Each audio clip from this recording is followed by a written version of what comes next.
before there were gods and monsters, before prophecies whispered through dreams, there was just a boy who didn't know who he was, who never fit in, who couldn't explain why the world felt different every time he blinked, or why strange things always happened when he was scared, or angry, or trying his best not to drown. His name was Percy Jackson, and this is his story. The story of a boy who would outrun storms, battle titans, walk through Tartarus itself, and still ask, is it weird I just want a blue birthday cake? But we're getting ahead of ourselves. Take a deep breath. Let the real world fade. And follow me into the ocean mist, where dreams and myths slowly begin to blur. Because you're about to fall asleep to the entire story of Percy Jackson. He was born in New York City, not on a mountaintop or a battlefield, just a normal hospital to a very normal mother. Her name was Sally Jackson, and she was kind, brave, and full of quiet wisdom, the kind you only notice once you've grown up. His father, well, that part was always a little fuzzy. Percy had never met him, but sometimes on summer nights, when the tide rolled in and the breeze whispered through the trees, Sally would glance toward the ocean and smile, as if someone or something was watching over them. Percy grew up like most kids, except not really. School was always chaos. He bounced from one academy to the next, always in trouble, always the outcast. He had trouble focusing. He had trouble staying calm. He had trouble not seeing things no one else could see. Like the math teacher, who turned into a winged monster and tried to kill him. Or the pen his teacher gave him, that suddenly turned into a glowing bronze sword. He didn't know it yet, but the world he lived in was not the one everyone else saw. There were shadows in the corners of reality. Old gods, long forgotten. Myths that had never died. And he was the son of one.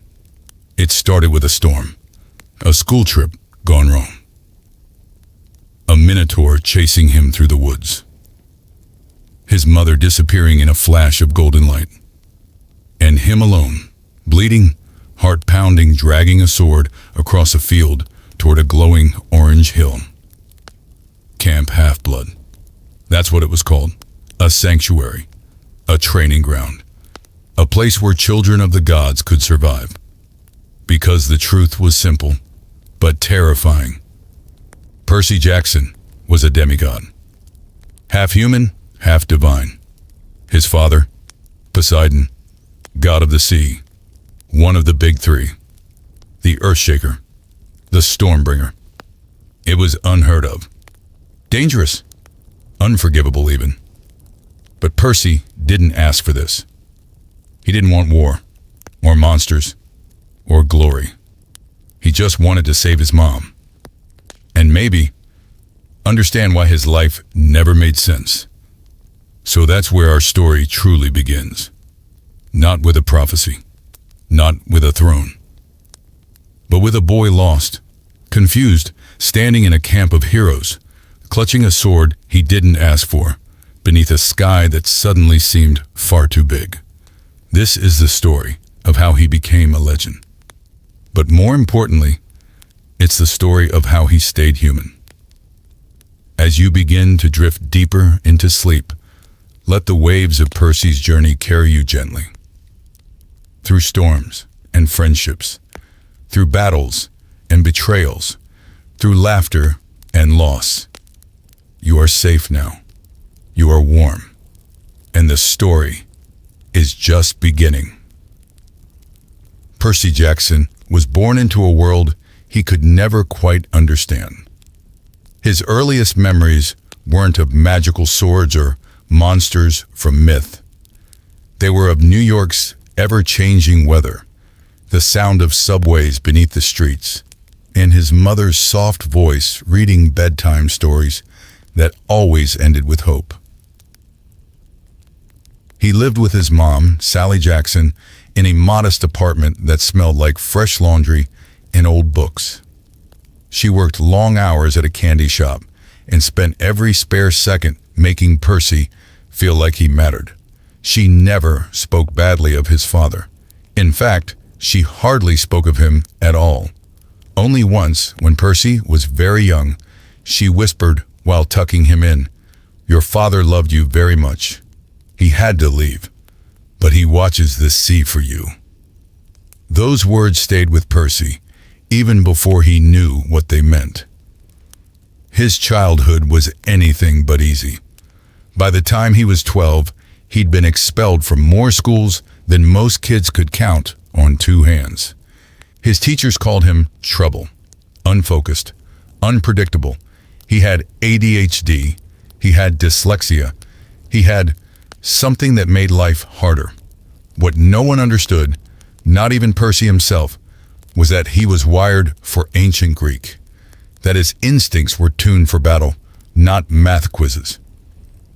Monsters started showing up around 5th grade.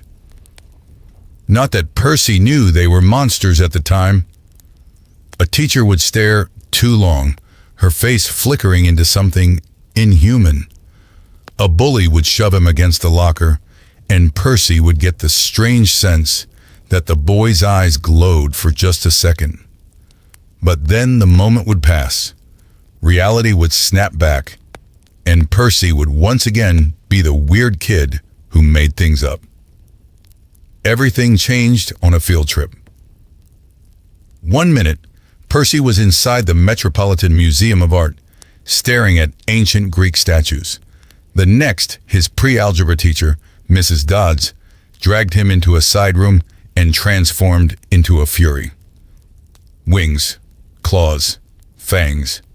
She lunged at him, screamed his name.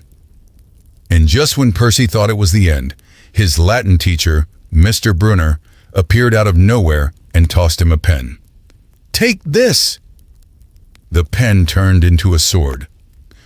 Percy didn't know how he swung it or how he knew where to aim, but within seconds, the fury vanished into golden dust, and everything went back to normal. Or so it seemed. And no one remembered Mrs. Dodds, not even his best friend, Grover.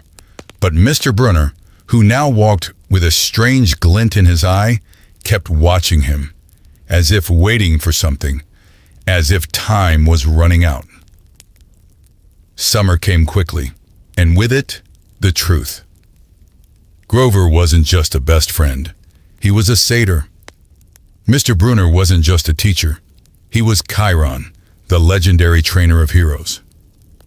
And Percy Jackson? He wasn't just a kid. He was a demigod. Half human, half god. His father? Not a traveling businessman, not some mystery, but Poseidon, god of the sea, one of the big three. The moment Percy found out, the world changed. The storm he'd been feeling inside him his whole life finally made sense. It was literal. It was divine. It was him. But before he could even breathe, monsters were chasing him. A minotaur burst through the trees during a desperate car ride with his mother and Grover. Sally tried to shield him, to protect her son. But in a flash of gold light, she vanished. Taken. Lost. Percy, alone and bleeding, crossed the boundary of Camp Half-Blood. Camp Half-Blood. A place for demigods. A sanctuary. A training ground. Orange t-shirts. Swords in the arena. Pegasi in the sky.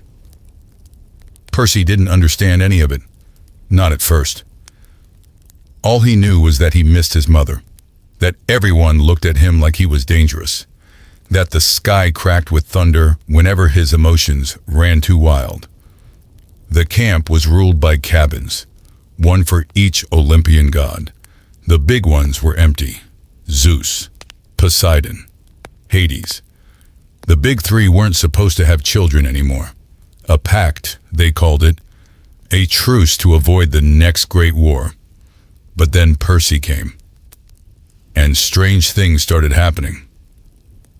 Water responded to his thoughts. Monsters attacked more often. The oracle, an ancient mummy hidden deep inside the camp, delivered a prophecy that shook the very air. You shall go west and face the god who has turned. That's how Percy found himself on a quest. A real quest, like in the myths, with Grover the satyr and Annabeth Chase, daughter of Athena. Smart, sharp, brave. She didn't like Percy at first, but she knew the prophecy involved him. She'd waited her whole life for a quest. And together, the three of them set off across America, searching for a thief, searching for lightning, searching for the truth behind the war that threatened the gods. It was on that journey that Percy learned the world was much, much bigger than he'd ever imagined. That Mount Olympus floated above the Empire State Building. That monsters never truly died. They just reformed. That Medusa worked in a roadside garden store. And that kindness often came in the most unexpected places. He faced off against Ares, god of war. He rode across Vegas in a magical taxi. He made a promise to the sea. And he found his mother. Alive, safe, and waiting. But more importantly, Percy returned not as a confused boy, but as a hero. He returned with purpose. He returned with family. And yet, even as he tried to settle back into camp life, the skies never truly cleared. Because the storm was only just beginning. And in the shadows of the gods, a titan was stirring. When Percy returned to Camp Half-Blood after the quest, things weren't quiet for long. You'd think that surviving a minotaur, defeating Medusa, and outwitting a god would earn you some peace. But in the world of demigods, peace is temporary, and danger always comes with the sunrise. The gods were restless. Zeus had his master bolt back, and Hades had his helm of darkness returned. But the scars left behind by the theft remained. Trust between the Olympians was fragile. Whispers moved through the skies like distant thunder before a storm. Percy started to learn more about his powers. He could summon water, manipulate waves, even breathe underwater. But more than that, he was starting to feel a pull, a deeper calling. Like the sea itself was waking something ancient inside him. And Camp Half-Blood wasn't just about training with swords or studying ancient Greek. It was a place of prophecy, of destiny. The oracle's words still echoed. You shall go west and face the god who has turned. Percy had done that. He'd faced Ares, but not everything lined up. Why had Ares wanted the bolt? Who really manipulated the war god? Annabeth had theories. She always did. Her mind worked like a maze, full of logic and strategy. She believed someone bigger was pulling strings, someone not bound by Olympus. And then it happened. A new camper arrived, a boy named Tyson. He was different, big, awkward, kind-hearted. Most of the campers thought he was just a homeless kid taken in by Chiron out of pity. But there was more to Tyson than anyone knew. Because Tyson wasn't human. He was a Cyclops. And more than that, he was Percy's half-brother. At first, Percy didn't know how to feel. He'd barely accepted being the son of Poseidon himself. Now he had a brother who was part giant, a boy who drooled in his sleep and cried when people yelled. But Tyson had a heart bigger than the ocean, loyal, brave, and full of love. One time, while Percy wrestled with these changes, another crisis struck. Camp Half-Blood was under attack. Not from monsters this time, but from within. The magical borders protecting the camp were weakening. The tree that stood at the edge of the forest, Thalia's tree, had been poisoned. Thalia, daughter of Zeus, had once sacrificed herself to save her friends. Her spirit lived on in that tree, shielding the camp from harm. Now something, or someone, was trying to break that shield. Without it, monsters could flood in. The safe haven would fall. Chiron was blamed and removed from his post. A new activities director was brought in, Tantalus. Yes, that Tantalus. The one cursed in the underworld, forever reaching for food and water he could never taste. He was cruel, petty, and had no idea how to run a camp full of half-bloods. Desperate to save the tree and the camp, Percy was given a new quest. Find the Golden Fleece. The magical cloth of healing and protection. It was hidden on an island deep within the Sea of Monsters, the Bermuda Triangle. Annabeth, Percy, and Tyson set off on a new journey, aboard a ship called the Princess Andromeda. But they weren't alone. Luke Castellan returned, once a friend, now an enemy. He had joined forces with Kronos, the Titan King.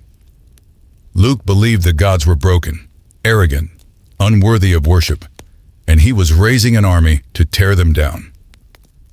He offered Percy a choice: join him, help rebuild the world. Percy refused. What followed was a journey through monsters, traps, and islands from myth. They encountered the sorceress, Circe, who turned Percy into a guinea pig. They faced Scylla and Charybdis, the twin terrors of the sea. Tyson proved himself again and again, shielding Percy from blasts, fixing the ship with his bare hands, diving into flames without hesitation. And Annabeth, she began to see Percy in a new light, not just as a boy with a destiny, but as someone she could believe in. They finally reached the island of Polyphemus, the Cyclops who guarded the fleece. Grover had been taken captive, pretending to be a bride for the lonely monster. With teamwork, quick thinking, and a bit of trickery, they recovered the fleece, freed Grover, and returned victorious. But victory is never simple. The fleece did more than heal Thalia's tree. It brought Thalia back, not as a spirit, as a living girl, dark hair, stormy eyes, daughter of Zeus. And suddenly, the prophecy didn't just point to Percy anymore. A child of the Big Three would decide the fate of Olympus before their 16th birthday. Now, there were two, Thalia and Percy.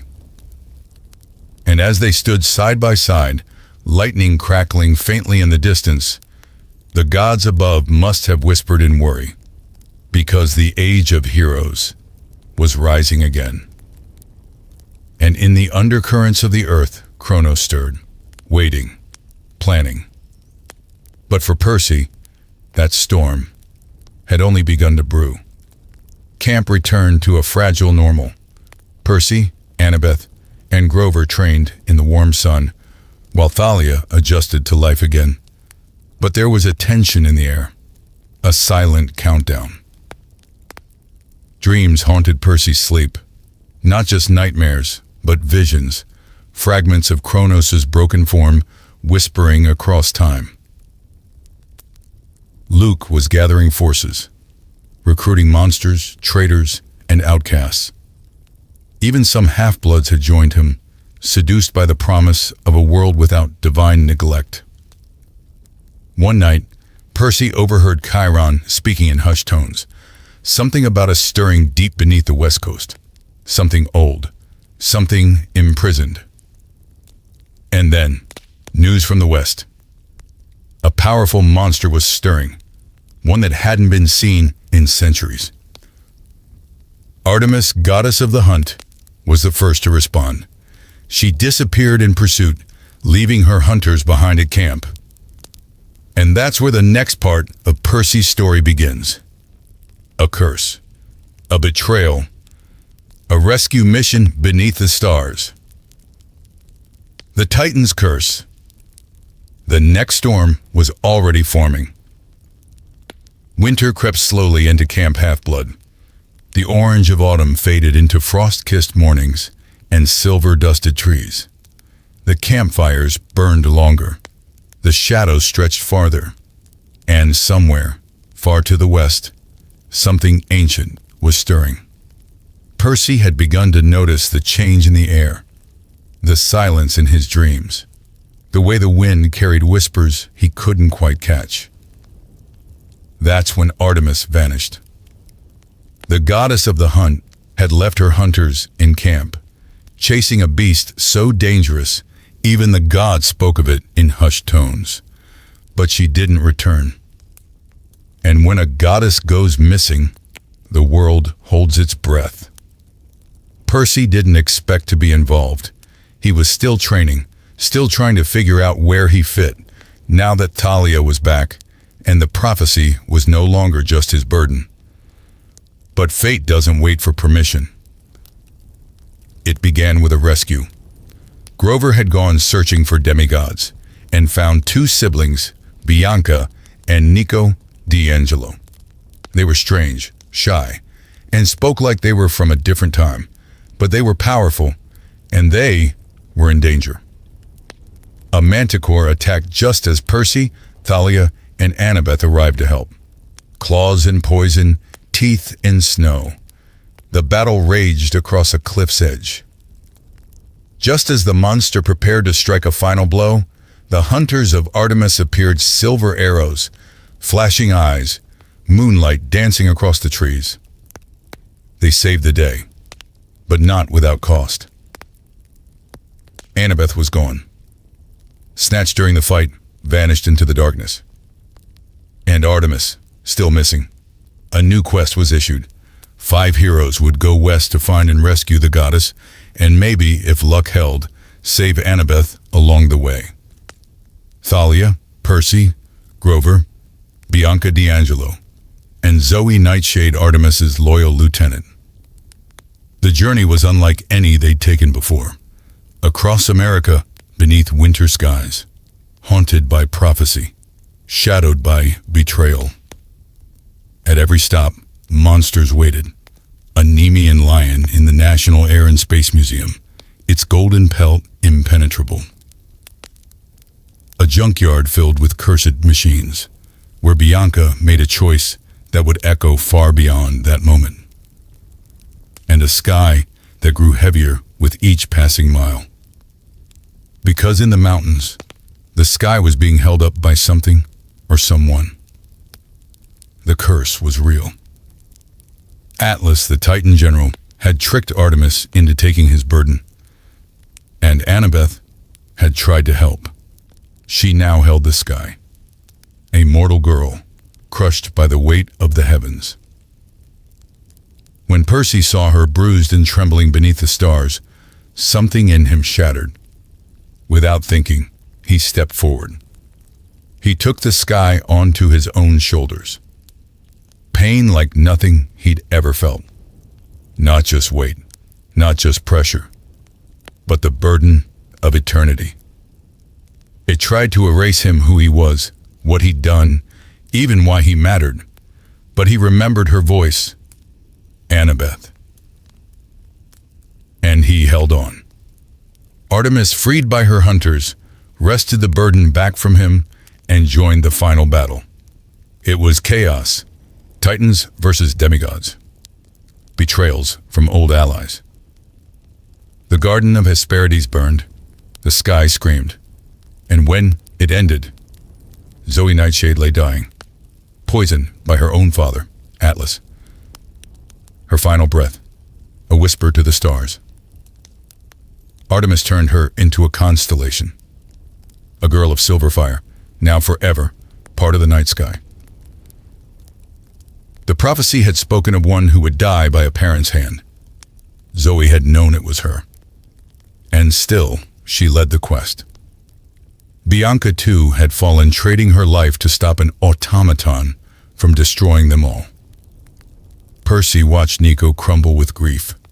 The boy had trusted him, and Percy felt it, that pull of guilt, the burden of leadership. He never asked to be the hero, but people kept dying around him, and he couldn't stop caring. Back at Camp Half-Blood, silence replaced celebration. The war wasn't coming. It had already begun. Kronos was rising piece by piece, but something else was stirring too. Nico D'Angelo had vanished, and in his place shadows curled. The son of Hades had been found. Another child of the Big Three. Another candidate for the prophecy. And Percy realized fate wasn't done with him yet. Not even close. The winds were shifting, and the sea was restless again. But war wasn't the only thing brewing. There were questions, so many questions. Why had Nico and Bianca been hidden for so long? Where had they come from? And who had tampered with their memories? Percy didn't have answers. But he remembered the hotel.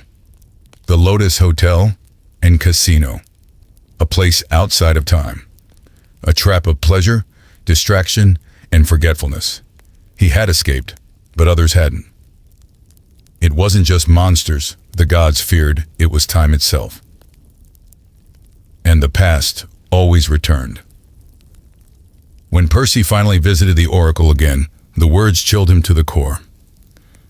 A half-blood of the eldest gods shall reach 16 against all odds, and see the world in endless sleep. The hero soul, cursed blade shall reap.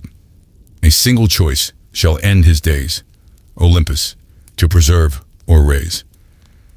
It was always waiting, that prophecy. Every quest brought Percy one step closer, but no one would say who the prophecy was truly about. Was it Percy? Or Thalia? Or now, could it be Nico? Even the gods stayed silent. And so, Percy trained harder. He sparred more fiercely, watched more carefully, dreamed more restlessly. Annabeth had returned bruised, shaken, but whole. And the way she looked at him now, it was different. He didn't know what it meant, but he held on to it anyway. In the woods one evening, she handed him a small bronze compass. "It doesn't work," she said. "Not really. But I thought you might like it." He did. He liked that she thought of him, even when everything else was burning down. Grover, meanwhile, had new concerns. The wild was calling to him whispers of Pan, the lost god of nature, rumored to still live. The trees trembled with ancient memory, and Grover's heart ached to believe it. He vowed to find him, one day. For now, the forest slept, but not forever. The hunters of Artemis left the camp after the funerals. They lit arrows, aimed skyward, and let fire kiss the stars in Zoe's memory. And as Percy watched, he realized something. This wasn't just a story anymore. It was a war song, a dirge, a prophecy in motion. He was living a legend that hadn't been written yet. And the ink was his blood. He walked the beaches late at night now, listening to the waves speak a language only he could feel. Sometimes he wondered if Poseidon ever watched, if he was proud or afraid. The wind answered with silence, and then the labyrinth began to whisper. A girl with red feathers in her hair, a forge that burned without fire, a maze that bent reality. The next battle wasn't just one of swords or monsters. It would be of choices, of loyalty, and of sacrifice. Percy took one last walk across the camp's borders before the spring festival. He looked up at the stars, Zoe stars and whispered, "I'm not ready, but I'll go anyway." And beneath Camp Half-Blood, something shifted. A stone trembled. A door cracked open. The labyrinth was waking, and it remembered everything. The labyrinth was no ordinary maze. It wasn't built. It grew. And now, it was alive. Below the foundations of Camp Half-Blood, beneath the forests and cabins, something ancient was shifting. Walls realigned, tunnels stretched endlessly, and monsters waited around corners that hadn't existed moments before. Daedalus's labyrinth, a riddle of stone and time. And Percy was going in. It all began with a girl named Rachel Elizabeth Dare. A mortal, but not ordinary. She could see through the mist. She had warned Percy once before, back in the Hoover Dam, and now she was back not by chance, but because something was calling her, something deep beneath. Luke was still alive, and he was moving. Using the labyrinth to launch an invasion. He planned to use its shifting tunnels to sneak his army into Camp Half-Blood. If he succeeded, it would be the end of everything. So Annabeth was given the quest, her first. And she chose her team. Percy, Grover, Tyson. Into the dark they went, guided by nothing but instinct and Daedalus's fading trail. The moment they entered, the world changed. Inside, time bent strangely, space distorted. One hallway stretched for miles, then shrank to nothing. They passed by rooms filled with illusions, false lives, false loves. Grover nearly stayed in a field of satyrs. Percy saw his mother's kitchen and almost forgot where he was. But the labyrinth didn't just trick the eyes, it tested the heart. Annabeth led with fierce determination. This was her quest, her chance to prove herself to Athena. But the closer they came to Daedalus, the more Annabeth wrestled with doubt. Was he even real anymore? Was the inventor still alive? And if so, would he help? Grover had his own mission, the search for Pan. In hidden groves among forgotten roots, he heard whispers. And one day, they found him, the god of the wild.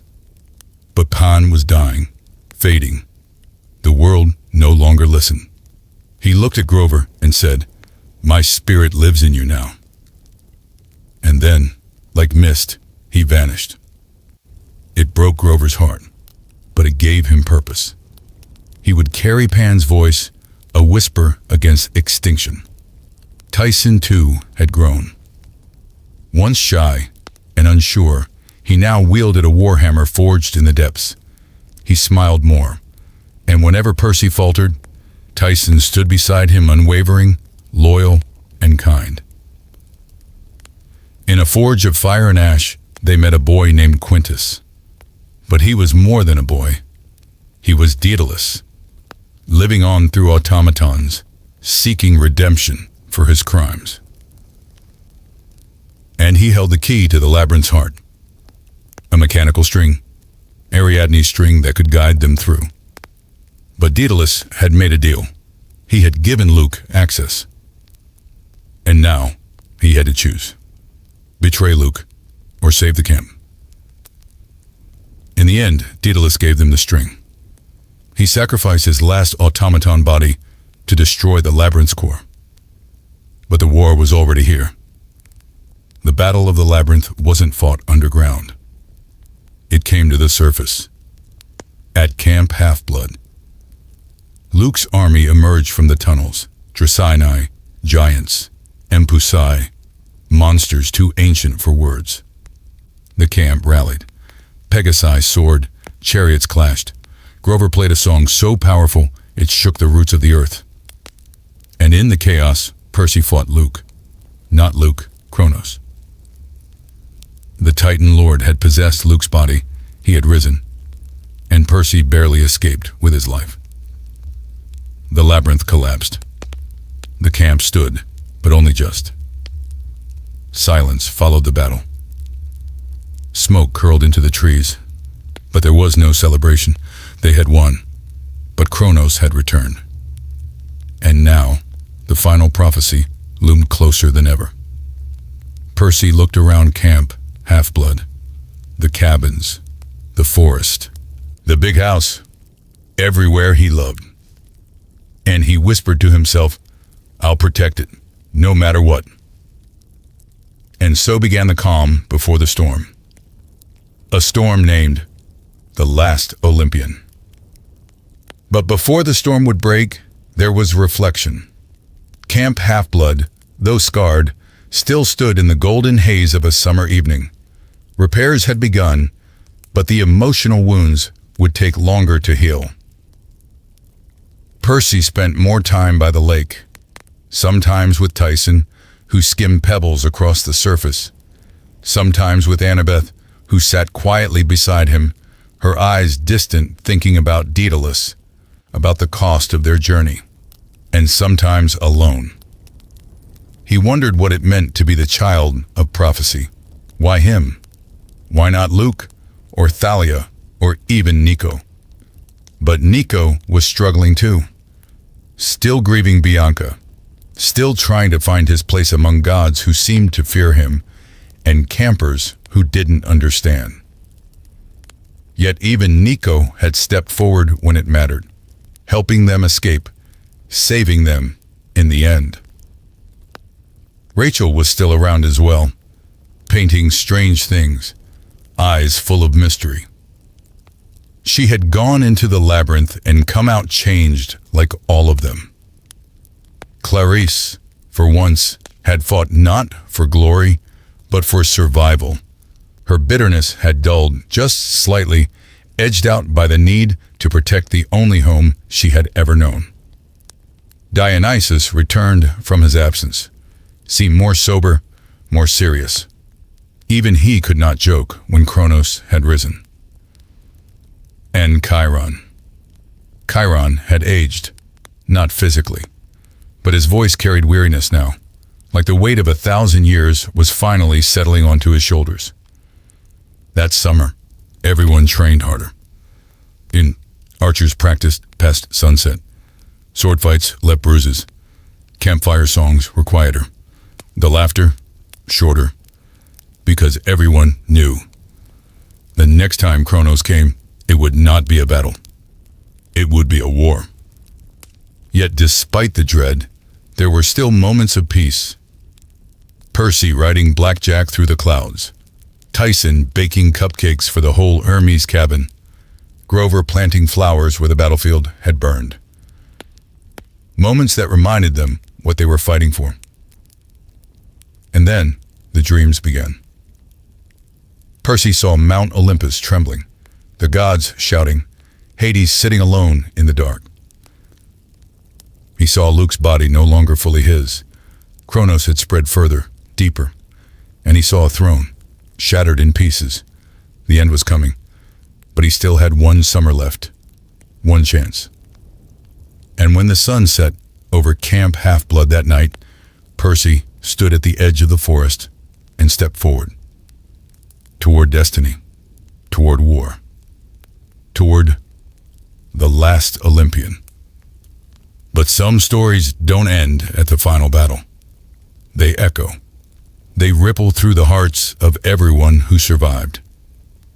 Percy's thoughts were no longer consumed by monsters or gods, but choices. Could Luke still be saved? Could any of them? He remembered Ethan Nakamura, the boy who had switched sides during the battle, the son of Nemesis. He said the gods are unfair, Percy recalled to Annabeth, that they ignore their other children. Annabeth didn't disagree. She just looked toward the horizon. I think he's right, she finally said.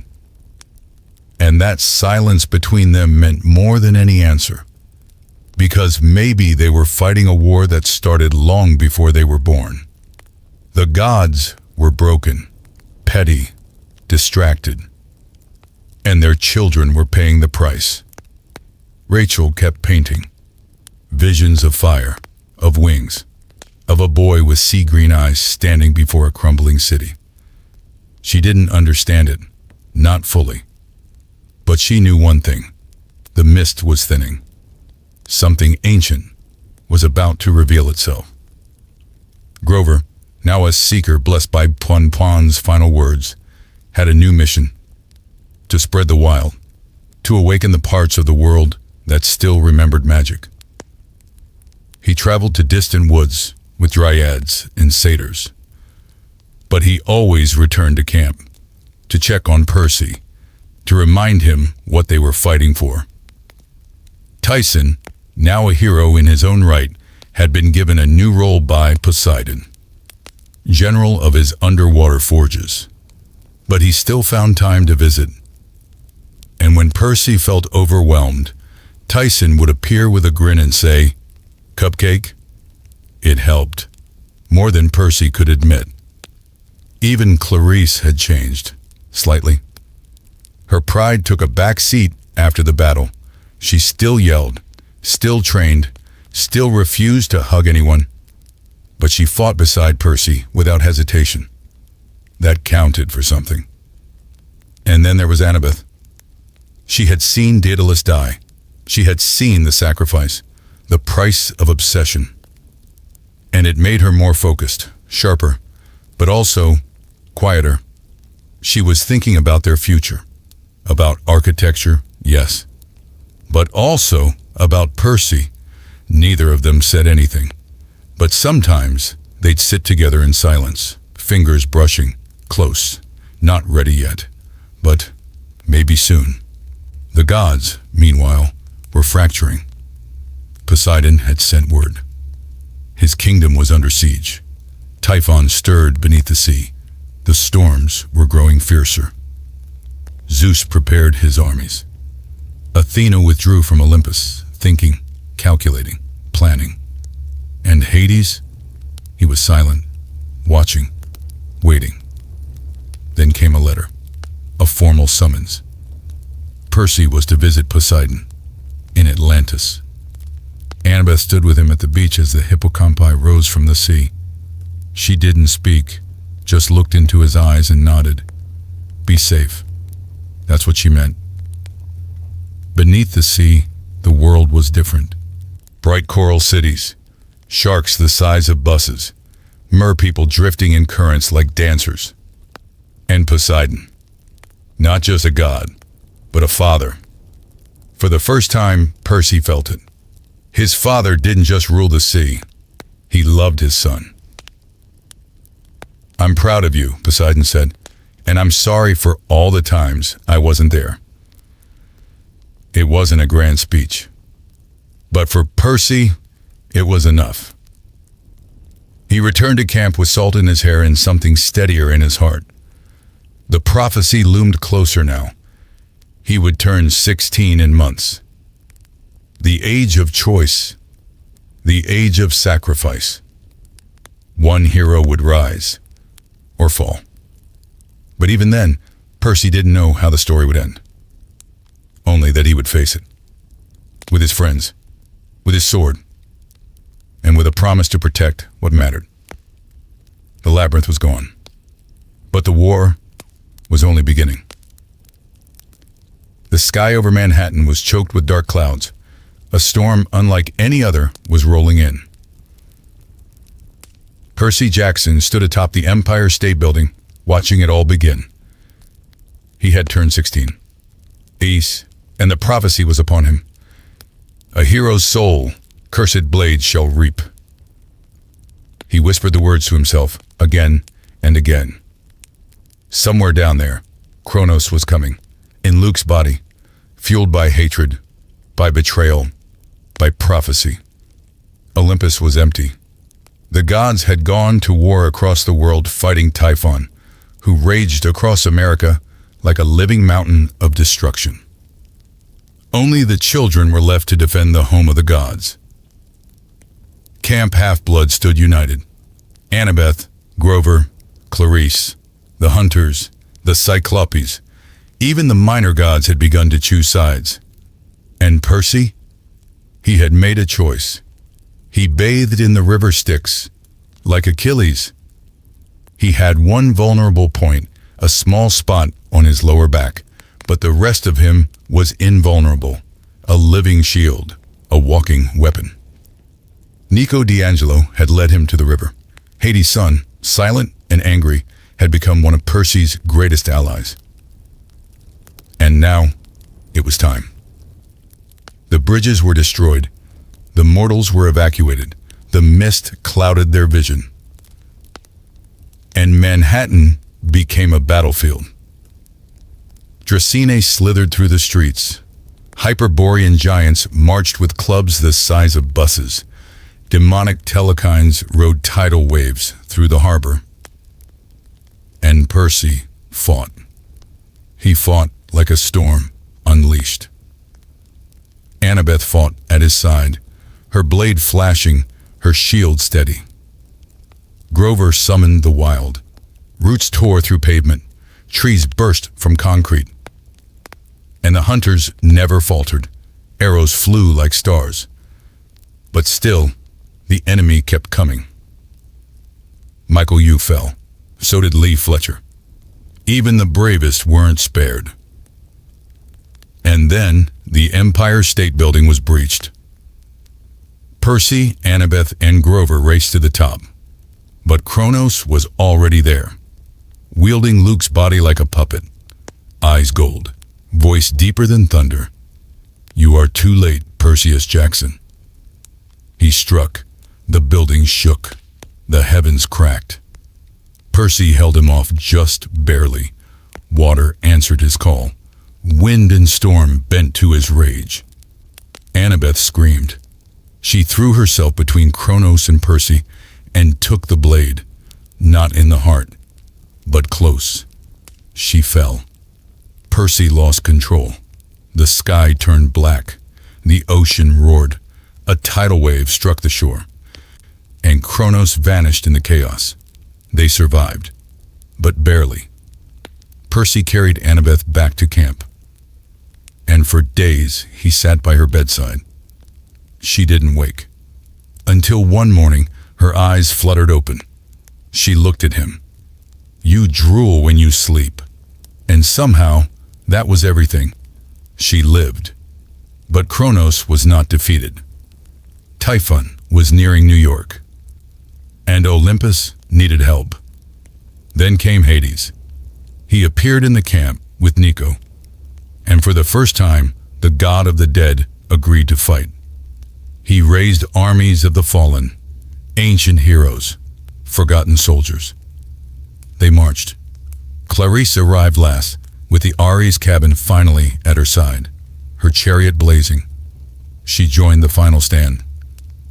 And then, Kronos returned, not in secret, but in full god form. The throne room of Olympus trembled. Percy faced him blade to blade. Annabeth stood, bloodied, beside him. Rachel arrived, her eyes glowing with prophecy. The oracle. She had seen it all. And in that final moment, as Kronos raised his scythe, Luke stirred, the boy within the monster. He looked at Annabeth, and she called his name. "Luke, please." His hand shook. His golden eyes flickered. And he turned the blade on himself. The cursed blade. His own dagger. And he fell. Kronos was gone. Olympus was saved. But not without pain. Not without loss. And when the gods returned, Percy stood before them. He didn't ask for rewards. He asked for justice. He demanded recognition for all demigods, children of minor gods, children cast aside. And he asked for promises, that things would change. They agreed. For the first time in centuries, they listened. And then, they offered him immortality, a seat among the gods. He looked at Annabeth, and he said no. "I want a life. I want a future." And she smiled. That was the real victory. They returned to Camp Half-Blood, together, not as heroes, but as kids who had survived. And from that day forward, everything began to change. The last Olympian had risen, but Percy had chosen to stay human, to stay grounded. And that decision would ripple into every story to come. But even after Kronos fell, the world didn't simply return to peace.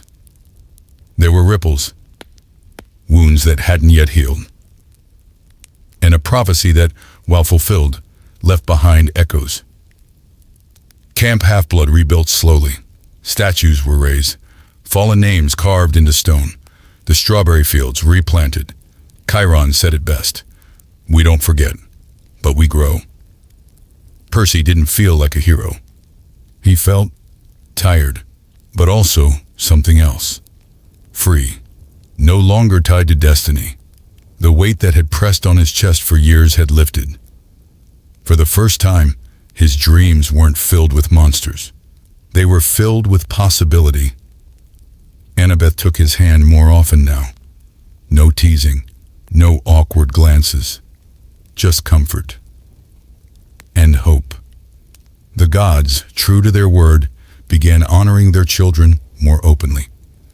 Cabins for Hecate, for Nemesis, for Hypnos and Iris, no longer forgotten, no longer alone. Even the minor gods started visiting, not often, but it mattered. And Rachel? She became the new oracle. She spoke in riddles, painted dreams, sometimes wandered the woods barefoot for hours. But she was happy and powerful, a voice of the future. One afternoon, Percy sat by the lake, tossing pebbles into the water. Grover appeared beside him, chewing a tin can. "You thinking about the prophecy?" he asked. "I'm thinking about tomorrow," Percy replied. "For once." They sat in silence, until Grover added, "Pan would be proud." Percy smiled. Nico visited too, less often than before. But when he did, he brought strange shadows and quiet wisdom. He had changed, more sure of himself, more steady. Hades had granted him a small cabin on the edge of camp. Dark, yes, but peaceful. Nico didn't need to belong. He just needed to be seen.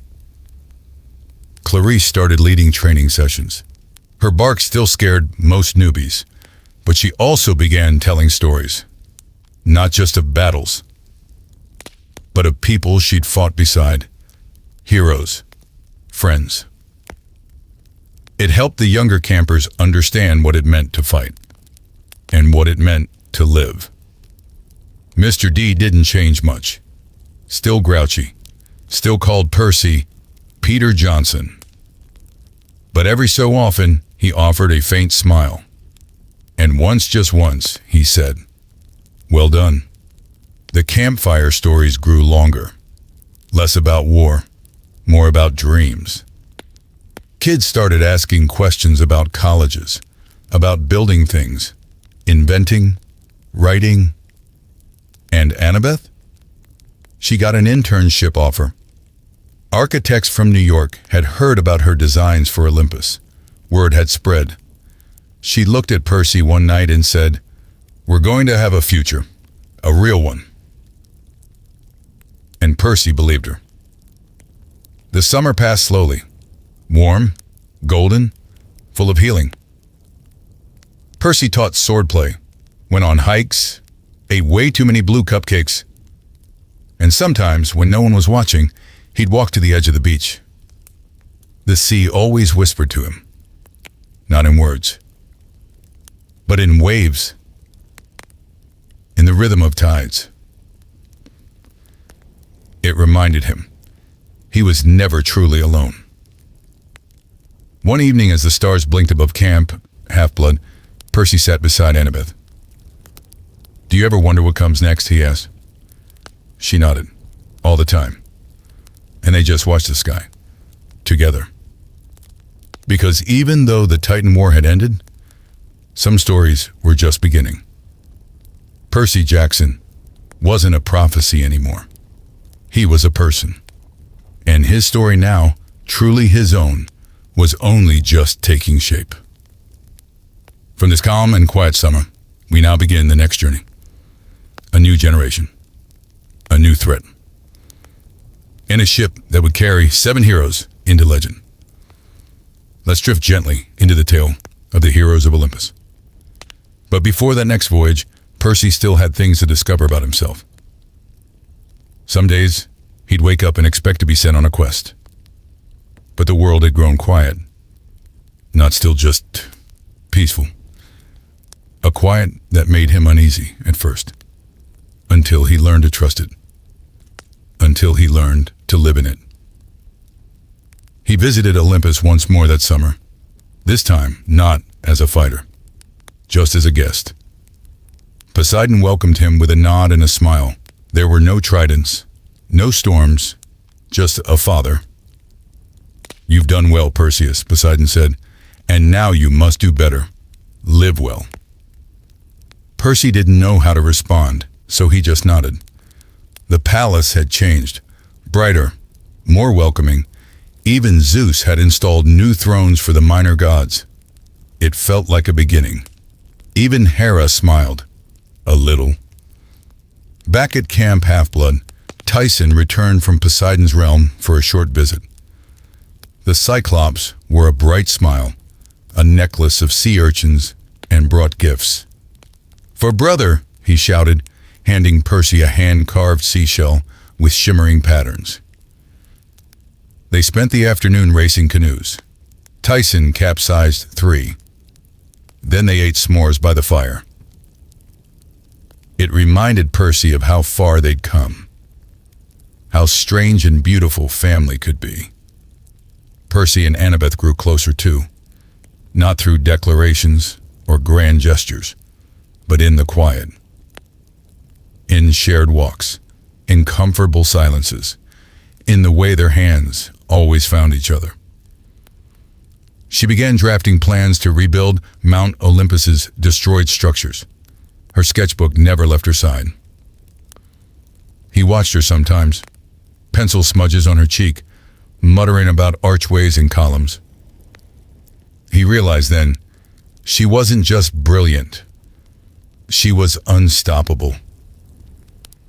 One evening, as the sunset bathed the strawberry fields in orange and gold, Annabeth turned to him. "When the world broke, we didn't. We bent. And now, we build." Percy nodded. Together. The wind rustled the trees. Somewhere, a dryad laughed.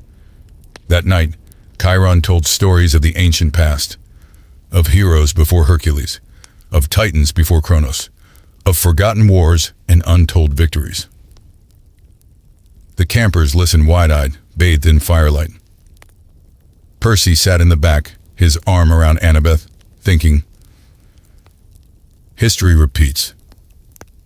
But maybe this time, they'd write their own version. A better one. In the final days of summer, Percy took one last solo journey. He walked the boundary of Camp Half-Blood. From the pine tree where Thalia once stood watch, to the cabins now filled with laughter and light. He paused at the memorial stones, Beckendorf, Selena, Luke, and whispered a thank you. He walked to the woods where the shadows grew thick, where Pan's essence still lingered, and listened. The world didn't speak in words, but it spoke, and he heard it. He emerged into the clearing. Grover was waiting. "I knew you'd come," the satyr grinned. Together they planted a sapling in honor of Pan. No magic, no ceremony, just soil and hope. A new beginning. One morning as the camp began to thin out for the school year, Percy stood at the pier. Waves lapped at the shore. He dipped his hand into the sea. It was warm. "I'll be back," he whispered. And the sea seemed to nod. Not goodbye. Just until next time. Because the world still needed heroes. But first, it needed peace. And Percy Jackson had finally earned his. With hearts a little steadier, and the past finally behind us, we now turn the page to a new chapter, where destiny calls not just one demigod, but 7. Let's set sail into the tale of the heroes of Olympus.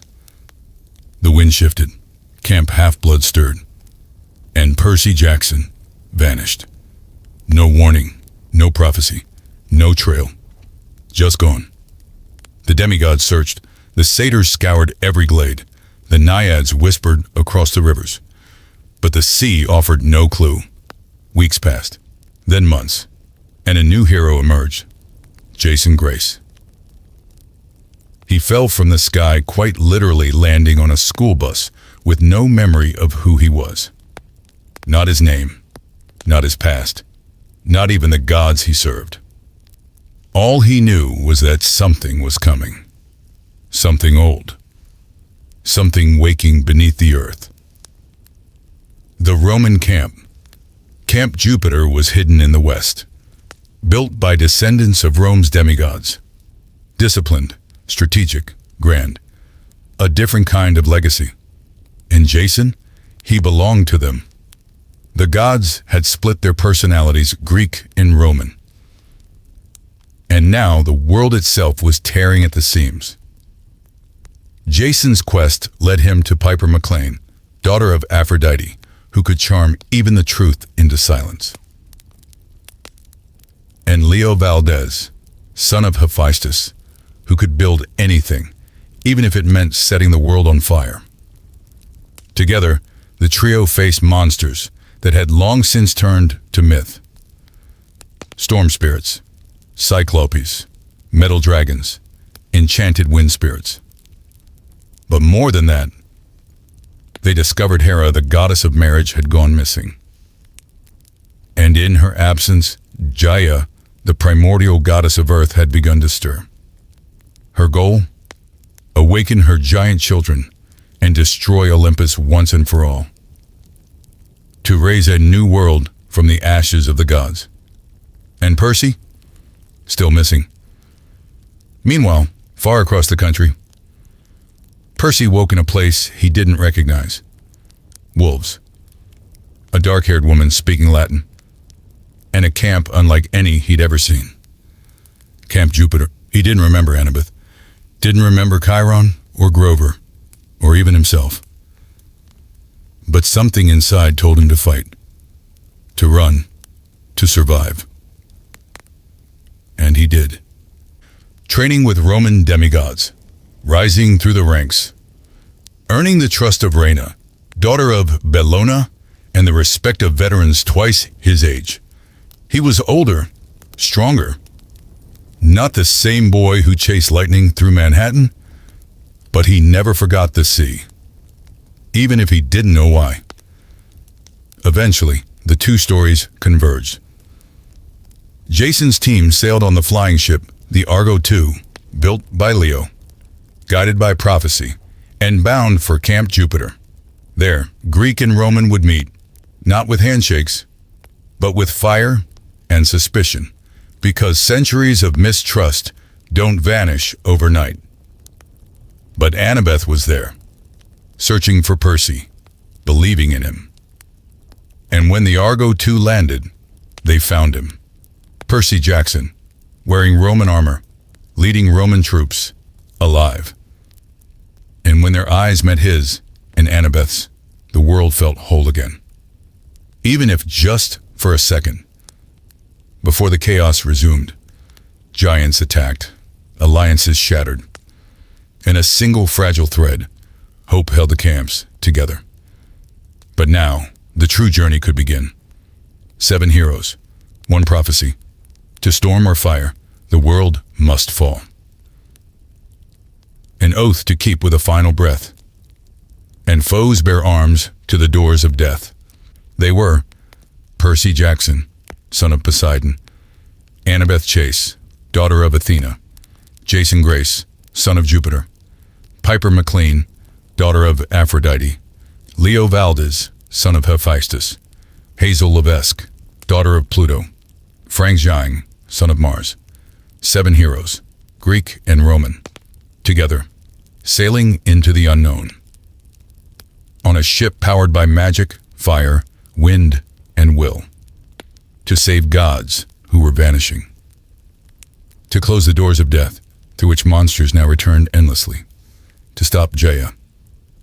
To stop the end. And in the center of it all, Percy and Annabeth. Side by side. For now. Until the fall. Because the worst was still ahead. And a pit of Tartarus waited. Let's pause here. Breathe. The Argo sails forward. But darkness grows deeper. We'll follow them. Into the heart of the earth. In the next part of their journey. The Argo too soared through the skies, wind whispering through its sails, magical bronze hull glinting under the sun. It was a ship like no other, cobbled together by Leo's clever hands and powered by a dragon engine named Festus. Every creak of the ship carried memories of old myths and new destinies. Below deck, Annabeth traced runes and maps, her brow furrowed. The mark of Athena burned in her mind, a silent mission the others didn't yet understand. She had to find it. She had to follow it, or the camps would never truly be united. Jason stood at the prow, lightning in his blood. Roman legacy in his posture, Greek friendships in his heart. Torn between duty and truth, he watched the horizon for monsters and memories. Piper trained alone, whispering commands into the wind, testing her charm speak, not just on others, but on herself. Could she convince herself she was brave enough, strong enough, needed? Leo fiddled with levers, wires, and thoughts. He smiled to mask the loneliness, but inside, a part of him still burned, both a gift and a curse. Hazel felt the weight of two worlds, past and present. She died once, and come back. Now she feared it all over again. Her powers summoned riches from the earth, but also dangers long buried. Frank trained in silence, his life tied to a small piece of firewood, his fate fragile, yet his heart beat with the strength of a warrior. Loyal, steady, true. And Percy. He watched them all, feeling both captain and passenger. He had fought titans, gods, and monsters. But the pit they now approached, this was different. This was Tartarus. The doors of death had been opened. Somewhere deep in the underworld, monsters no longer stayed dead. They reformed and returned faster than ever. Unless the seven could close the doors, the war was already lost. Each night, Percy dreamed of falling, of hands slipping from his, of Annabeth's scream echoing into darkness. And yet, each morning he rose, because she believed in him, because they all did. The journey took them across seas and skies to ancient ruins and forgotten lands. In Rome, they fought twin giants in the Colosseum. In the caves beneath, Annabeth found the entrance to her own solo quest, a deadly mission to retrieve the Athena Parthenos, an ancient statue that could unite Greek and Roman once and for all. She descended alone. Percy followed. What waited was not treasure, but terror. They fell, down, down, down, into Tartarus. Tartarus was alive. Its air burned like acid, its ground pulsed like a heartbeat, and its rivers bled poison. Every step was agony, every breath a battle. But Percy and Annabeth held on. To each other. To the promise that they'd survive. Together. They faced the worst monsters, not just fangs and claws, but regrets and guilt. They fought through illusions, faced cursed souls, and stood at the edge of their own destruction. And yet, they never let go. Even as Tartarus himself rose a shadow of hatred, old as the cosmos, they pushed forward. Because love was their anchor. their blade, their light. Above, the rest of the crew raced toward the other side of the doors in Epirus, the mortal side of the gate. Leo flew the Argo II through storms and monsters. Jason rallied the others. Hazel and Frank braved the Necromanteon, the House of Hades. They all fought their battles, but it was timing that mattered most. Both sides of the doors had to be sealed at the same time, or all would be lost. And just when it seemed the journey might fail, they did it, together. Annabeth and Percy emerged from the darkness, wounded, shaken, but alive. They closed the doors, for now. But Gaia was still rising. Her giants were gathering. The final war had not yet begun. In the silence that followed, Percy stood under the stars with Annabeth. They didn't speak. They didn't need to, because surviving Tartarus changed them, not into something darker, but something clearer. Love, they realized, was not just about joy. It was about choice. And they had chosen each other, again and again, even in the pit of despair, even in the heart of death. And now, the world would need that strength, because Gaia was no longer just stirring. She was awake. But even after escaping Tartarus, the world didn't pause to catch its breath, because Leo had vanished. He was last seen riding away on Festus, into the sky, a smile half formed on his face. No one knew where he'd gone, but they knew why. To find Calypso, the girl he met on an island where time stood still and heartbreak never did. Jason grieved in silence. Piper wept. Even Annabeth stared at the horizon longer than usual. Because Leo was more than the ship's mechanic. He was the glue, the laugh, the spark. And now he was gone. But there was no time for sorrow, because Camp Half-Blood and Camp Jupiter were still uneasy allies. Because Gaia's giants were on the move. Because the prophecy still echoed. 7 half-bloods shall answer the call. To storm or fire, the world must fall. The 7 regrouped. Annabeth pored over a strategy. Percy trained harder. Jason stood between 2 homes, torn. Piper's voice found new power. Frank grew stronger, more confident, a leader in the making. Hazel walked between life and death, more stable than ever.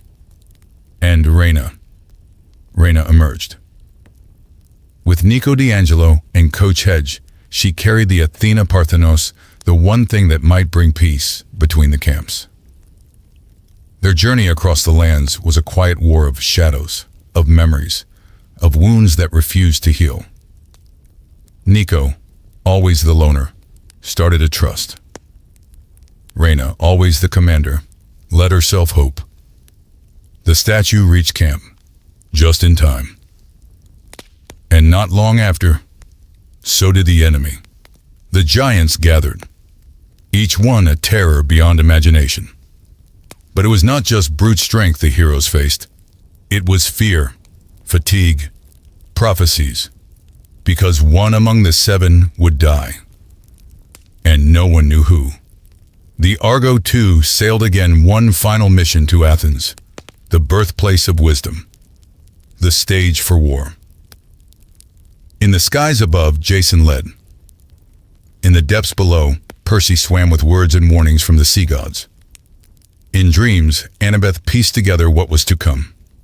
Leo, still gone, but his absence lingered like a question. The crew arrived in Athens. Gaia rose, not just with vines and stones, but with whispers. She turned doubts into daggers. She turned hearts against themselves. The battle began. Giants clashed with demigods. Magic against myth. Hope against history. And in the chaos, Jason fell, a bolt to the chest, a scream in the storm. But he didn't fall alone. He fell, saving Piper. He fell, choosing love. And Piper rose with fire in her eyes. They won, at a cost. And then, Leo returned, with Festus, with fire, with a plan. He flew into Gia's heart, alone. A blast lit the sky. And for a moment, silence. Camp mourned. Percy and Annabeth stood at the lake's edge, hand in hand. Nico sat with Reyna beneath the pines. The Athena Parthenos stood tall, gleaming in the sun. But then, a ripple in the clouds. A familiar laugh. Leo, alive, with Calypso.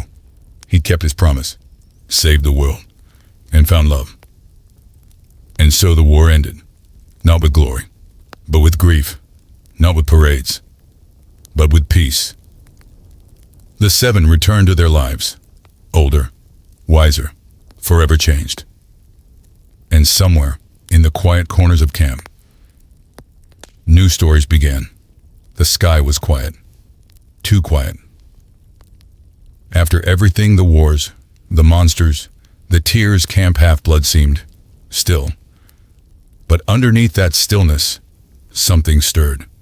Because peace, for demigods, never lasts long.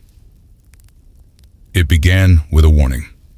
From Rachel Elizabeth Dare, the Oracle. Eyes glazed in emerald fire, she spoke the words that would shake the earth once more. Evil stirs beneath the earth, a final breath, a cursed birth. Only with unity may Olympus rise anew. And with that, silence. Percy and Annabeth had just started to breathe easy again. School felt strange. Quiet felt unfamiliar. But as they sat beneath the stars at camp, Half-Blood, the prophecy echoed. And Nico, he knew something. He had seen something in Tartarus he hadn't shared. A shadow deeper than Gia. Something ancient. Something waiting. Meanwhile, Reyna faced whispers of rebellion back in Camp Jupiter. Some still didn't trust the Greeks. Some blamed them for Jason's death. And Reyna, she carried the weight of two camps, of a prophecy still unfinished. So she called a meeting. The seven returned scattered, scarred, but bound by fate. Piper and Leo, Frank and Hazel, Annabeth and Percy, and Nico, together again, just in time, because the earth had begun to bleed. In the lands beyond Greece, in ancient Roman ruins, buried beneath time, monsters stirred. Old titans, new threats, in the whisper of a name, Python, a primordial beast, older than prophecy, a destroyer of oracles. He had taken root beneath Delphi, and Rachel was losing her connection. The voice of the gods was fading. And so a new quest formed, to protect the oracle, to defeat the ancient Python, to ensure the voice of the future would not be silenced. Each hero was chosen for a reason. Piper, to sway hearts and challenge lies. Annabeth, to decode the history of Delphi and trap the serpent. Nico, to shadow walk between worlds and weaken Python's hold. And Reyna, to lead them, to stand between Roman steel and Greek fire. Their journey was quieter than the Argo II's great voyage, but deeper, more haunting. They passed ruins where gods once walked. Mountains whispered in ancient tongues. And in each dream, Python hissed promises. He wanted Rachel. He wanted to end the line of oracles. Because without prophecy, chaos reigns.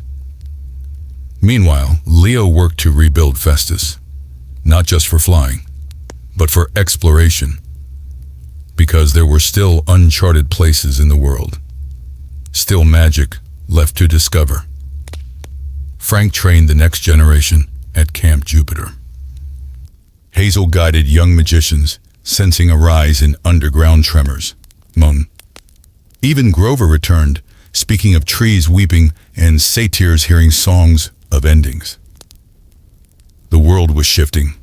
Again, and all eyes turned to Delphi. To a final stand. To the blood of Olympus. The heroes reached the ancient site under cover of fog.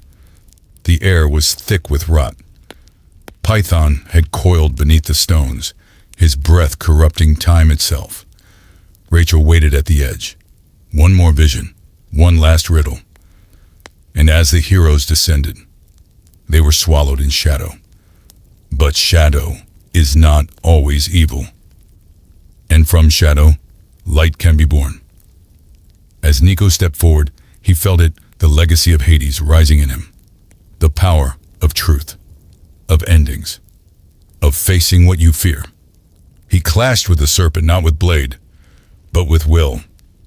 Annabeth drew ancient markings in the cave, sealing away the source. Piper sang a lullaby for prophecy. And Reyna pierced Python's heart, not with steel, but with conviction, a legacy not of bloodline, but of choice. And the serpent dissolved, leaving behind silence, and then a spark. Rachel's eyes cleared. The green fire returned. The oracle lived.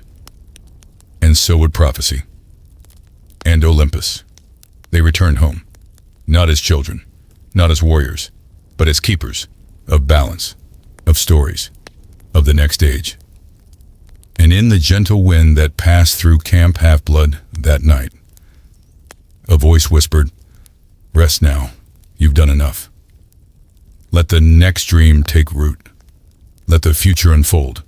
Let your eyes close. The gods are watching, and you're safe. You're warm. And the tale has been told." But before we move forward into Apollo's path, let us linger for a moment longer in the aftermath. Camp Half-Blood, usually echoing with laughter and the clang of swords, was now gentle. The cabins stood under the moon's glow, each one breathing a soft silence, the kind only felt after storms. Percy often walked alone these days, not because he was lost, but because, finally, he didn't need to fight. Sometimes he'd pass the big house and remember the first time he stood there soaking wet, confused, angry at a world he didn't understand.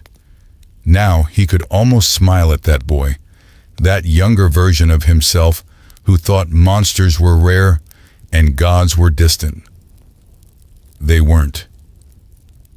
He had seen their faces, held their burdens, watched them fall and rise again. In the Apollo cabin, Will Salas sat writing new healing songs by candlelight. His voice was soft, but strong, the kind that could patch wounds deeper than blade or bruise. He and Nico shared a quiet love now, not flashy like the wind or thunder, but steady like the tide. Across the field, Annabeth and Chiron walked side by side. They weren't talking about war plans or enemy maps. They were building. Architects of a new Camp Half-Blood, a safer one with fewer secrets, more bridges between the old and new. She spoke of cabins for minor gods, of courses on ancient languages, of a library shaped like an owl's wings. Chiron smiled. For the first time in ages, he didn't feel like preparing them for war. He felt like preparing them for life. Rachel, now fully awakened as the oracle once more, painted constantly. Not just prophecies, but memories.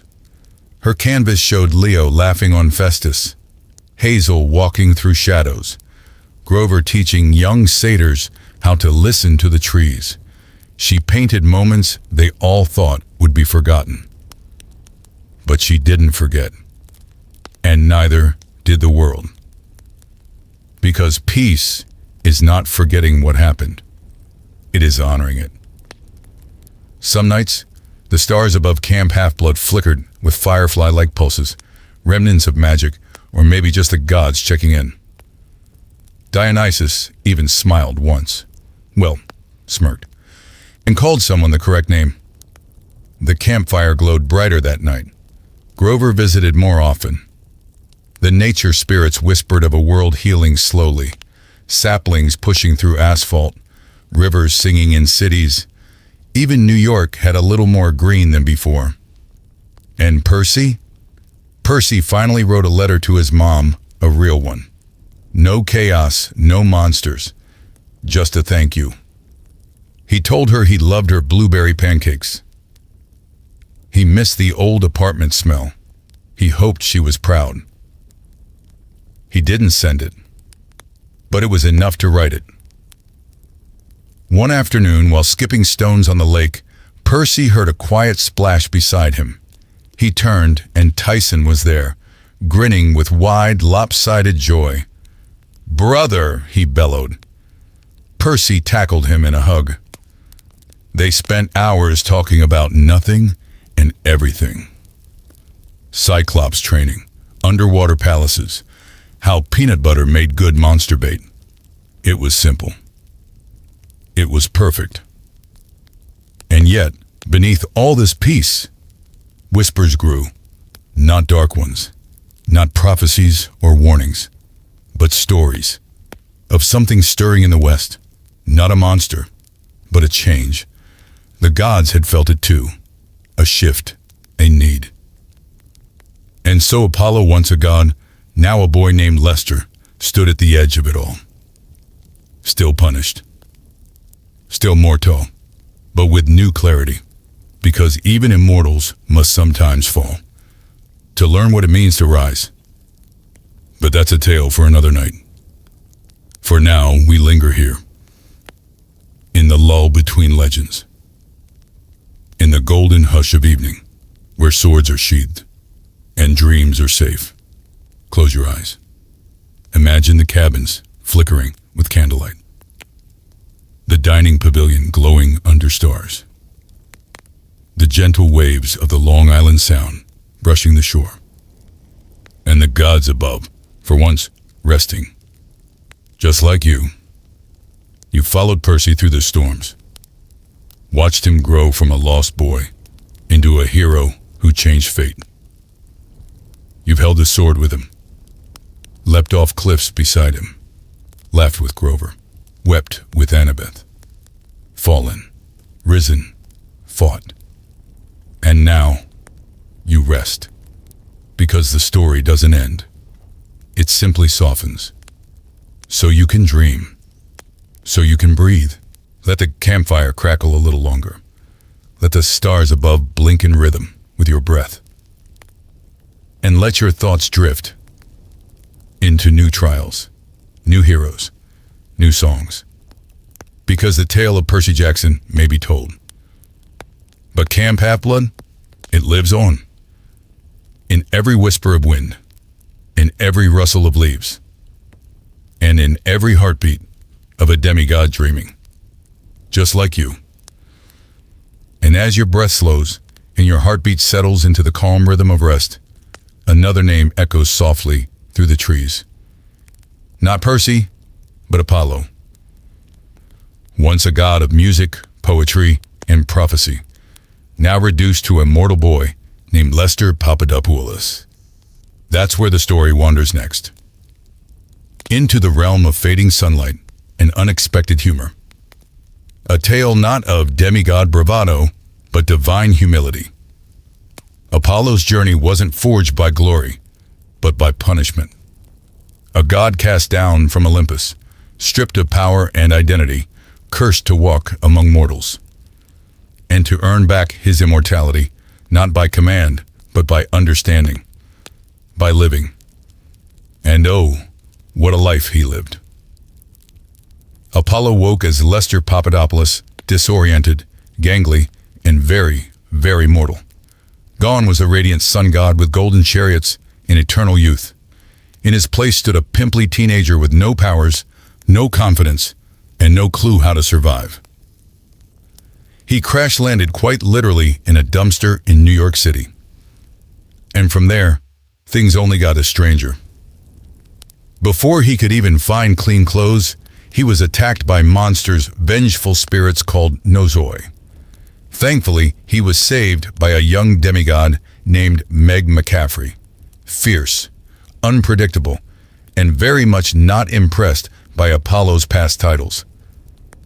Meg claimed him as her servant, and from that moment, their strange bond began. She had secrets of her own, wrapped in layers of sorrow and strength. And Apollo? He had no choice but to listen, to follow, and for once to learn. Their journey brought them to Camp Half-Blood, but not for rest. New threats stirred, ancient forces awakened. The triumvirate. 3 powerful Roman emperors, long thought dead, had risen in shadow: Commodus, Caligula, and Nero. Each one twisted by madness, each one fueled by divine hatred, and they sought to silence the oracle voices across the world, to choke prophecy at its root. Apollo's mission was clear: restore the oracles, free the voices that once spoke truth, and maybe, just maybe, find a way back to the skies. But the path ahead was anything but divine. At the Grove of Dodona, sacred trees whispered prophecies in ancient tongues. At the way station, hidden in the heart of Indianapolis, Apollo met heroes who lived on the fringes, broken, brave, and beautiful. There was Josephine, Emmy. Leo returned, and a quiet child named Georgina, holding secrets the gods had forgotten. Each stop along Apollo's path stripped him of more ego, more illusion, and replaced them with compassion, with clarity. He wasn't here to save the world with lightning. He was here to save it with kindness, through fire, through music, through humility. As they journeyed, Meg's past began to unravel. Nero wasn't just an enemy. He was her adoptive father, her captor, her abuser. The pain she carried wasn't from battle, it was from betrayal. And slowly Apollo began to understand, not all monsters came with claws. Some wore crowns, spoke kindly, and hurt in silence. They reached Camp Jupiter, battered but hopeful. The Roman counterpart to Camp Half-Blood had suffered too, attacked from within, surrounded by undead. But hope lingered in faces new and old. Frank Zhang, now praetor. Hazel, still wise beyond her years. Reyna, standing strong. Together, they formed a fragile alliance. And through the chaos, Apollo found pieces of himself. Not in mirrors, but in service. He led missions not with commands, but with songs. He healed not with magic, but with effort.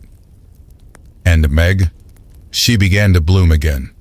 Her green magic stronger, her roots deeper, her trust slowly returning. Together, they pressed forward, toward Nero, toward the final oracle, toward the final chance. And in the shadows, the sun still waited. And wait it did. Because for a god used to commanding daylight, waiting was the hardest lesson of all. The journey took them west, chasing echoes of forgotten magic. The oracle at Delphi, once Apollo's pride, had fallen silent, its cave sealed in darkness. The voices of prophecy across the world had vanished like mist at dawn. And with every mile, Apollo felt not stronger, but smaller. He wasn't regaining his power. He was learning to live without it. And that, perhaps, was the point.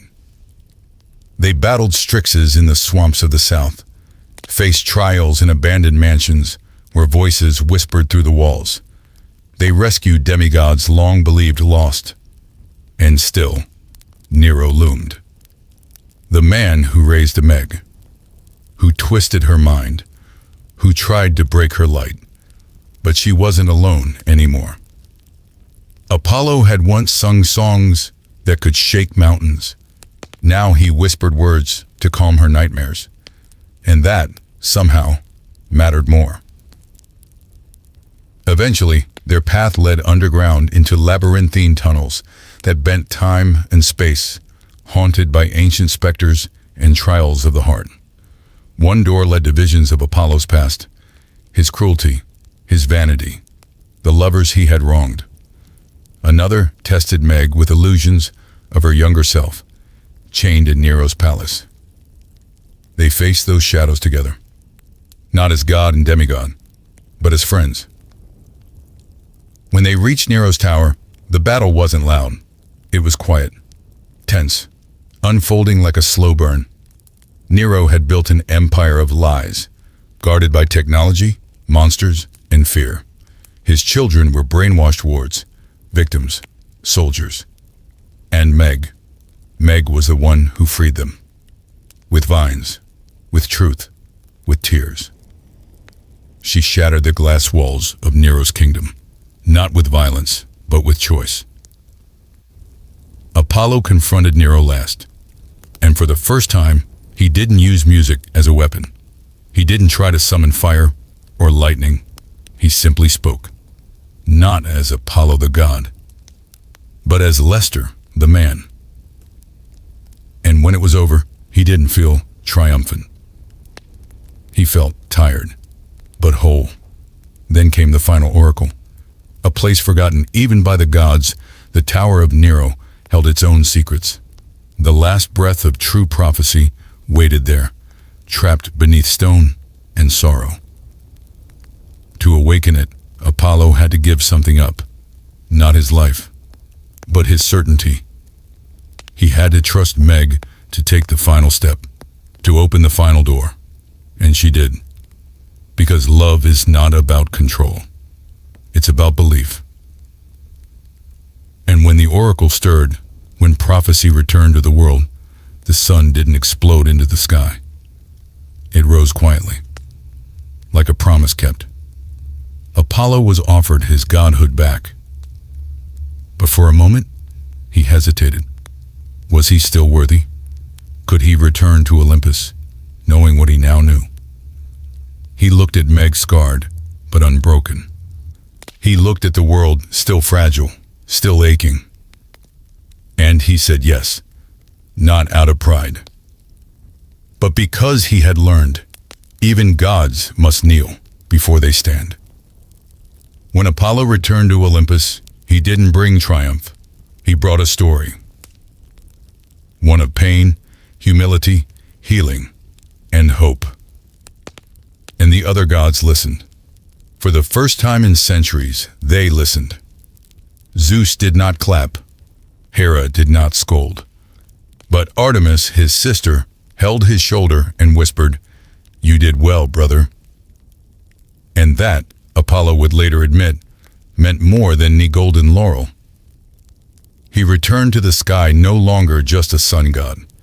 He was a memory keeper, a protector, a witness. And every time the dawn broke softly over Camp Half-Blood, a little part of him lingered behind, watching, smiling, remembering. Because not all stories are told with thunder. Some are sung with soft breath, in the quiet moments before sleep. Before the dust from Apollo's journey could truly settle, before the last embers of firelight dimmed at Camp Half-Blood, something darker began to stir beneath the surface. Not a new monster, not a prophecy, but a name. Nico D'Angelo, son of Hades, shadow walker, ghost whisperer, grief bearer. If Percy Jackson was the storm, Nico was the silence that followed. Not because he was weak, but because he carried more than any child should. And while others rested in the warmth of the sun, Nico walked deeper, into the cold. This is his story. One not of victory, but of endurance. Nico had seen death before he'd understood life. A boy frozen in time, quite literally pulled from the 1940s into the chaos of the modern age, torn from the past, thrust into war, and haunted by a sister who vanished into shadow, Bianca. She had joined the hunters of Artemis seeking freedom, perhaps redemption, but lost her life soon after, and Nico, abandoned and alone, blamed himself. He fled Camp Half-Blood, hid from everyone, even from Percy, especially from Percy. The shadows welcomed him, and over time, he stopped fearing them. Through years of battles, trials, and betrayals, Nico became more than a child of the Big Three. He became a myth of his own, a boy who could summon skeletons with a whisper, who could travel through the shadows themselves, who faced down titans, monsters, and gods with eyes tired beyond his years. But powers come with a price. The more Nico used the underworld's magic, the more it used him. His skin paled, his energy faded, his soul fractured. And still, he pressed forward. Because someone had to. He helped close the doors of death. He guided lost souls back to Hades. He brokered peace between the camps. But in all that time, Nico never truly healed. Not until Will Solace, son of Apollo, a healer, a light. Their friendship was hesitant, awkward, stubborn. But slowly it blossomed. Will didn't try to fix Nico. He just stayed, listened, believed. And that made all the difference.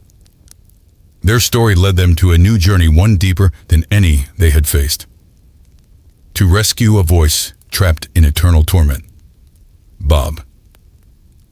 A titan once known as Iapetus, his memory stolen by the Lethe, his identity reborn through kindness. He had once helped Percy in Tartarus. He had stayed behind. Now, he needed saving. And Nico heard his call. The only way to reach him? Return. To Tartarus. Not just the pit, but the essence of pain. Nico and Will, sun and shadow, descended together, hand in hand. Each step downward pressed on Nico's soul, the weight of 1,000 ghosts, 1,000,000 regrets. Every inch of the pit whispered fears, doubts, memories. He saw Bianca. He saw his younger self. He heard the voices of monsters he'd slain. And yet, Will's hand never let go. Tartarus tried to divide them. It whispered lies, screamed insecurities, drew monsters from the past. But Nico had faced darkness before, and now he didn't face it alone. Together, they traversed rivers of acid, fields of cursed ash, caverns where time melted like wax. They faced monsters forged of guilt, furies of forgotten names. And eventually, Bob, not broken, but dimmed, trapped in a loop of self-forgetting. It was Nico's voice that broke the cycle. Not magic, not power, love. He reminded Bob who he was, what he had done, that he had mattered. And slowly, painfully, Bob remembered. They escaped Tartarus not with strength, but with understanding. And when Nico emerged from that pit, he wasn't the same. He was still quiet, still sharp, still Nico. But there was peace, a softness in his silence, a future in his shadow. Because for the first time, he believed he deserved one. And at Camp Half-Blood, when the wind rustled through the pines and the moon lit the cabin roofs in silver, sometimes Nico would smile, not because the world was perfect, but because he was still in it. And that was enough. The wind is soft tonight. It glides across the hilltops of Camp Half-Blood, like a lullaby whispered by the gods. Cabins glow gently in the moonlight. The pine trees sway like guardians in sleep. And the stars above, they blink slowly, as if they, too, are beginning to dream. Tonight, the war is far away. Tonight, the monsters are silent. Tonight, you are home. You, child of stories. You, dreamer of worlds. You've walked through the storms beside Percy. You faced titans, gods, shadows, and doubt. And now your feet rest on the soft grass of safety. Camp Half-Blood has seen many things. Battles beneath the sky. Songs sung around fire pits. Tears shed beneath the Apollo cabin's golden glow. Laughter that echoed down Poseidon's cabin steps. And tonight, it sees you. Wrapped in quiet. Wrapped in peace. Inside the big house, Chiron closes a worn book. His candle flickers low, casting amber shadows against the walls, lined with ancient scrolls. He smiles, not because the story is over, but because it is safe in your heart now. By the canoe lake, naiads rest beneath the surface, their movements soft as silver fish. The water glows faintly, a memory of magic. From the Athena cabin, an owl coos once, then tucks its wings beneath the stars. And from the strawberry fields, the scent of summer, of warm sunlight and earth and things that grow, everything is still. Everything is gentle. Somewhere, perhaps, near the hearth, Hestia watches. Not grand like Zeus, not loud like Ares, but warm, constant. She guards the firelight in your chest. The spark that remains after the battles. The ember that keeps glowing even in sleep. And as your eyes grow heavier, you begin to drift. You remember Annabeth's courage, Grover's song, Thalia's storm, Luke's sacrifice, Rachel's eyes glowing with prophecy. And you, yes, you. Because all these stories, they only ever mattered because someone listened, because someone believed, because someone maybe just like you held on to them in the quiet of night. You are part of it now. A child of the story. A keeper of its dream. The wind hushes. The stars blink slower. Your breath softens. The last ember crackles. Camp Half-Blood sleeps. But even here, the dream deepens. In the stables, Pegasus shifts softly, wings twitching in dreams of open skies. The Hephaestus cabin's forge gives one last glow before settling into silence, a heartbeat of invention, paused till morning. And the oracle, asleep in her attic, breathes steady. Even the prophecies dream tonight. You are safe. You are loved. You are remembered. Dionysus may grumble in his sleep, muttering about brats in wine coolers. But even he, in his way, knows this place holds something sacred. A campfire flickers. Won't the shadows it casts tell tales of the past. And the warmth it gives is yours to keep. You drift further. You remember sailing the Argo II. You remember the sound of Leo's laughter echoing in the hull. You remember Hazel's calm voice telling myths as if they were lullabies. You remember Frank's quiet bravery, all of it in you. The wind moves again. This time, it brings a whisper. You've done well. Whether spoken by a god or by the universe itself, the meaning is the same. Sleep now. Let the battles rest. Let the shadows fade. Let the moonlight carry you. Sleep, little dreamer. The gods are watching. The heroes are resting. And the story is safe in your heart. Close your eyes.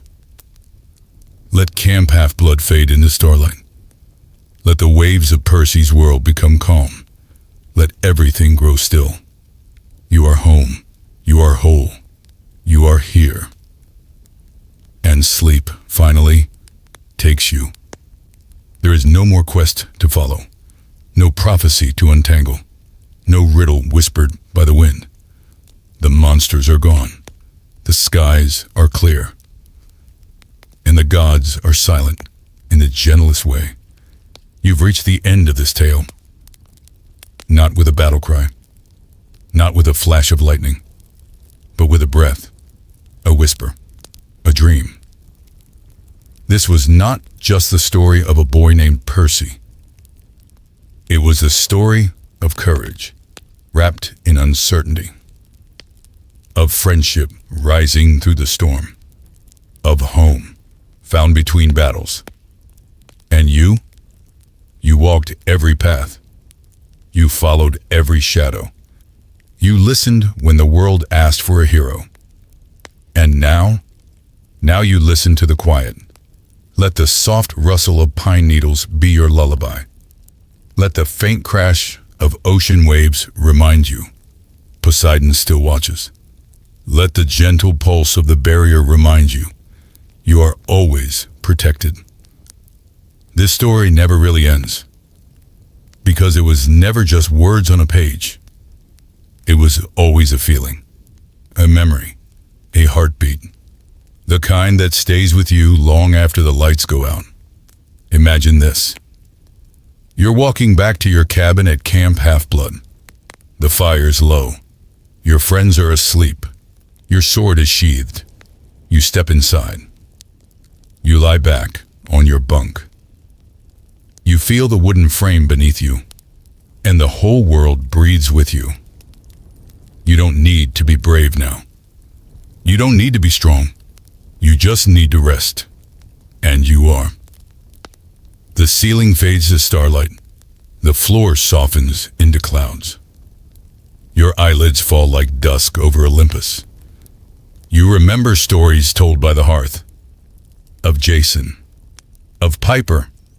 Of Leo building something just because he could. Of Hazel's calm voice guiding the shadows. Of Frank's quiet loyalty holding everything together. You remember the others too. Bianca, Zoe Nightshade, Charles Beckendorf, Selena Beauregard, heroes who faded into myth, but never truly left. They are here, in memory, in warmth, in sleep. Because even in silence, heroes leave echoes, and those echoes live in you. You are not just a reader of stories. You are their guardian now. Every scene, every word, every moment, you've held it close. Let it glow. Let it keep you company. Even the darkest chapters, even the scariest monsters, even the loneliest nights. You've braved them all. And now, you rest. Imagine the cabins lit only by moonlight. Imagine the strawberry fields under stardust. Imagine the hearth flickering, not with fire, but with dreamlight. Somewhere, Percy snores softly. Annabeth turns a page in her sleep.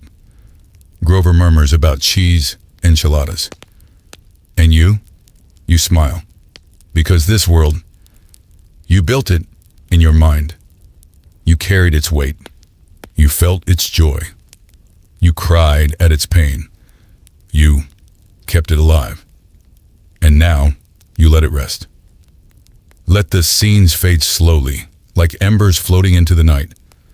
Let the words dissolve into wind.